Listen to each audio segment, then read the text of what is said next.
This is part 2 of The Man Who Was on Omegle. So after round 1, Nick was shocked and didn't know what to do.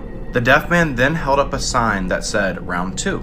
And instead of loading 1 bullet into the chamber, he loaded up 5, leaving him literally only 1 chance to survive. Just to show you how small a survival chance that is, that's 16.67% that he lives. The deaf man then looks at the camera and says, "It was nice to meet you, Nick," and starts crying and laughing. So Nick starts spamming the chat like, "No, please don't, like you're gonna kill yourself, no, please stop." The man then puts 5 bullets in, spins it, grabs it, and pulls the trigger. And before Nick could see what happened, he closes his computer, but right before he closes it, he hears a pop. Then Nick, out of curiosity, pulls up his camera, looks at the thing, and realizes that the deaf man had killed himself. And Nick never got on Omegle again. This is the true story, by the way.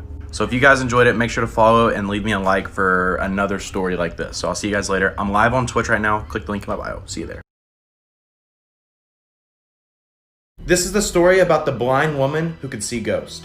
So this girl who was blind at birth lived with her father on a single ranch house. So because she was blind at birth, she had spatial awareness. Pretty much she knew how far apart everything was based on what she touched. One day in the living room, the blind woman was talking to a ghost named Ellie. So Ellie said to the blind woman her name and asked her why her face was so messed up.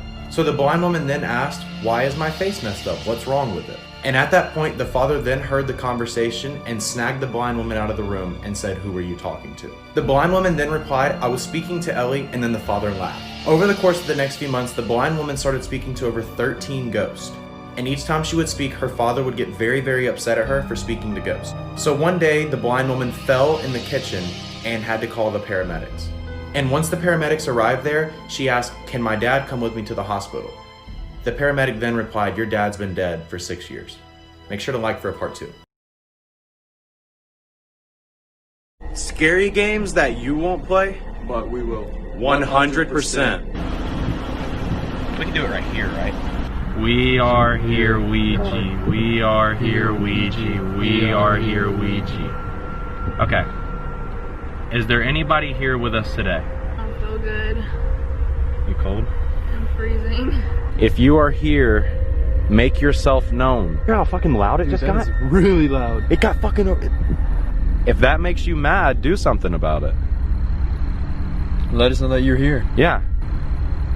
Dude. It's literally sliding from my hand, and so is the board. Dude, what is that? Is that a shadow? Dude, is that a shadow? No. Fuck that. I have chills right now. There's another one. Get the car. What? 5, 6. Oh, what the fuck? Just one thing that we have in common. Neither of us will be missed. Saint Bernard sits at the top of the driveway. You always... There's reports of screaming coming from that room. Amy, he's on his way down there right now.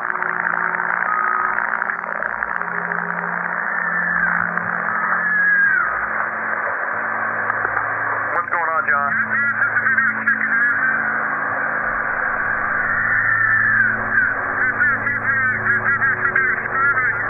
There's no one checked into that room. There should be nobody in there. For all of you into the movie The Nun, I've got a real nun ghost story. Behind me here is the site of an old convent and school.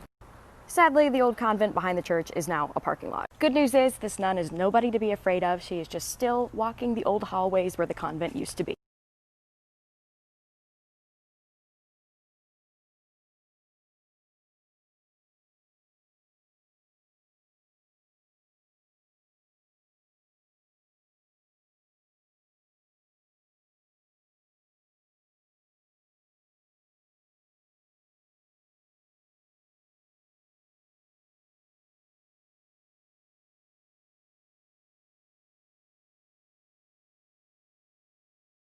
Everybody thinks this video is fake until they see what's in the vent. In 2018, a group of urban explorers decided to check out this abandoned factory. As soon as they go inside, they see this warning on the wall. They go upstairs anyways and immediately hear voices from the floor above them.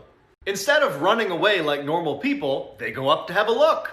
They trace the voices back to this vent, so they think, and they take their camera and they slide it in to have a look. When they review the footage, they can't believe what they found.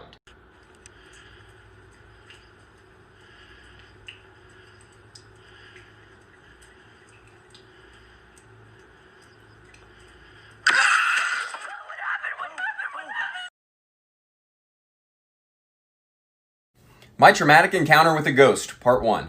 I was in 5th grade, and up until this point I was not afraid of the dark. It was a very hot summer night and we did not have an AC, so I went to bed with no covers like usual. Literally just thinking about this story is giving me chills. I woke up covered in sweat at about 2 a.m. As I went to try and wipe the sweat off my face, I couldn't move. Literally couldn't move. As I laid there paralyzed, I looked up and realized that something was hovering above me. I thought I might still be in a dream, so I closed my eyes, I counted to 3, and I opened them back. I wish you could see my arm right now. I literally have the biggest goosebumps. Hovering above me was a lady in all black with a hood and really long black hair. I could just make out her eyes and face and her figure. I went to scream at the top of my lungs, but literally nothing came out.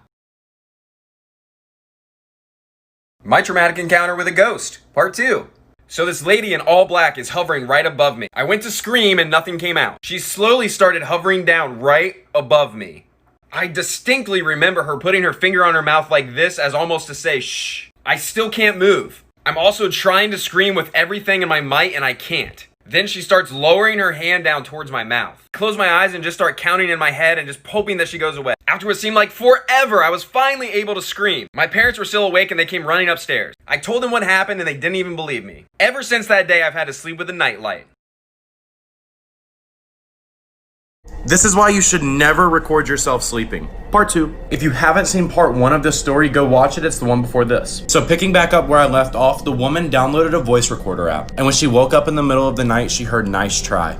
Alright, so here's where things get crazy. So the woman goes back to her coworkers to tell them exactly what just happened. She tells her coworkers that while she was sleeping, she heard "nice try" on the voice recorder. As always, her coworkers don't believe her until she shows them proof. The other coworkers don't really believe her until she talks to a guy named John. John's the kind of guy that believes in UFOs and ghosts. John tells the woman that she should put the voice recorder in the basement and ask the spirit some questions. So the woman drives home and goes all the way downstairs to her basement. So while she's in the basement, she pulls out her voice recorder and she says, "Where are you?"